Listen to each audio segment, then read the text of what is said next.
Hi, today's bite is all about performance management, what it is, why it is important, and most importantly, how to apply it to your organization. Stay tuned. Let's proceed by answering the following question. What is performance management? Performance management is a set of processes and systems aimed at developing an employee so they perform their job to the best of their ability. Performance management is not aimed at improving all skills. In fact, good performance management focuses on improving only those skills that help an employee perform their job better.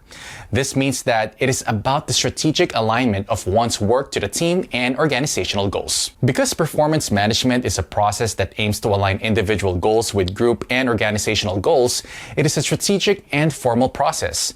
This means that key individual career decisions like bonuses, promotions, and dismissals are all linked to this process.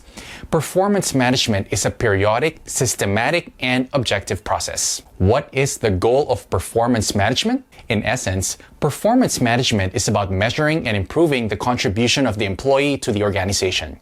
A famous quote attributed to Peter Drucker is that, "If you can't measure it, you can't improve it." Or alternatively, if you can't measure it, you can't manage it. Performance management is about measuring, managing, and improving the contribution of the individual to the organization. How do you do performance management? There are many ways to conduct performance management. In literature, there are two approaches when it comes to performance evaluation. One, the behavioral approach. Employees are evaluated based on their behaviors and efforts. Behaviors are identified and evaluated. This approach is suitable for giving detailed feedback on behaviors and by mapping desirable future behaviors. This approach fits when individual results are hard to measure. Examples include individual players in a team, support staff, and oftentimes HR professionals. 2. The result-oriented approach. In this approach, employees are evaluated based on objectively measured results. The focus is not on the input but output, both in terms of quality and quantity. This approach is suitable when there are multiple ways to do the job.